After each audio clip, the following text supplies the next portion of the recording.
Look at them. They are always there, always giving and often without any thanks to show for it. They are the diamonds in the rough, that one moment of excitement in an endless sea of the mundane. They are the enemies of Moviocrity. Moviocrity, from the Latin moviocritus, meaning Happy Madison production, is the plague that infests every corner of the multiplex. The withering shelves of the last few video stores, the deceptive simplicity of the on-demand queue. It is the average, in all its treacherous dullness. It is the status quo. Moviocrity is any film that strives to reach as many people in the mainstream as possible through a minimal amount of effort. The sin, of course, isn't in reaching the audience. It's in the neutering and watering down of the material that leads to that result. In a true example of Moviocrity, everything is pristine. Everything has been planned by committee, and most importantly, nobody takes any chances. You see it in films every day. It makes up the majority of major studio product. You hear it in people's responses to those films. It was okay, I guess. So-so. I watched it while folding laundry. Why don't they make good films anymore? This is the endgame of many of these productions, and despite the criminal amounts of money spent on them, they got there through the paths of least resistance.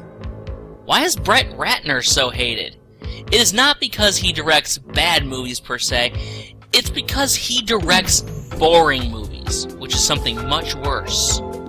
Ratner is not alone, he's merely the one whose name gets dropped most often.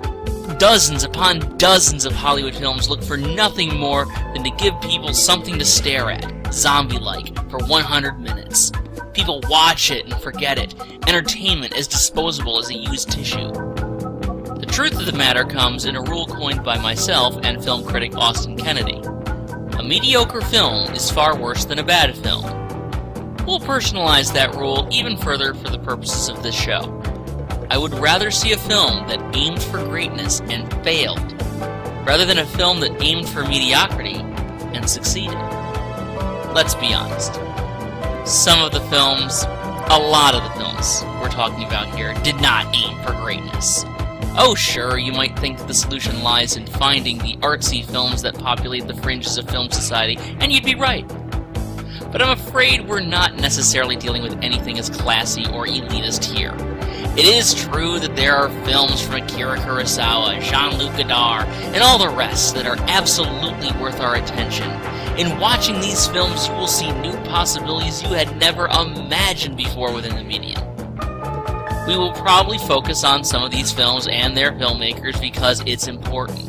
Because when fighting against Moviocrity, it's crucial that you look outside your comfort zone into all corners of the globe, all different eras, and find new and interesting voices that stay with you long after the show is over.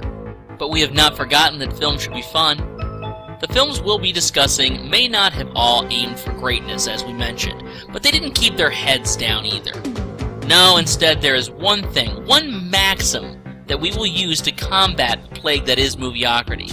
It can be found in the most appropriate yet unlikely of places. There is a film called Gwendolyn, which placed equal emphasis on pulpy adventure, ridiculous exploitation, and humor. And not for nothing, it wasn't exactly G-rated either. Alright, it's not everyone's thing, but when the film was released in the United States as The Perils of Gwendolyn, they made up a poster with a headline. It changed everything. It was right there at the top, highlighted like a dare for the world to see. Adventure without shame. To me, adventure without shame is more than just a simple tagline. It's a credo that brings the fun back into film. And we're not talking about the family-friendly, wide-appeal fun. We're talking about films that go the extra mile in a shameless attempt to be pure enjoyment. Whether it's rubber monsters, or kung fu killers, or mad slashers, or heroes saving the world. These films are different even from typical exploitation fare in that they don't try to be something they aren't. Why do so many modern low-budget films try to look like the most mundane Hollywood films? It's a losing battle if they want to keep up with that money machine, the same one that keeps the big productions rolling. The only way to stand amongst the giants is to stand out. The true people who strike back at Moviocrity and hold adventure without shame to their hearts are the films that hold entertainment as key, but also have a certain rebellious spirit about them that makes them just a bit cooler than the other kids. They're called exploitation films for a reason, kids. John Bloom, donning his Joe Bob Briggs persona, once famously said, "A film has a right to be anything it wants to be, except boring." It sounds deceptively simple, but it's true, and yet it's a motto that many modern-day films willingly ignore.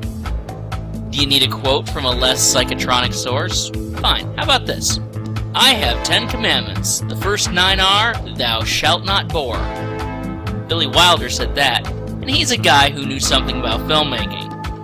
We have our own filmmakers that we will celebrate on Moviocrity. Yes, there's the art house crowd we've discussed, but we will mainly celebrate the works of Fred Olen Ray, Andy Milligan, Charles Band, Jess Franco, and Jack Hill, just to name a few. And of course, there at the top, looking down like a benevolent emperor, the legendary Roger Corman. We'll cover it all, celebrating, not berating. We'll spotlight films, sometimes at random, that are the true enemies of Moviocrity. And I'm sure I'll have some extra rants about Hollywood BS as well, and some further clarifying statements also. Seriously, coming up with this opening manifesto was hard. I didn't say nearly everything I want to, and what I did hasn't come off nearly eloquent enough. But that's the thing about Moviocrity. We're all about the rough edges here. So let's get this show on the road, and remember, adventure without shame.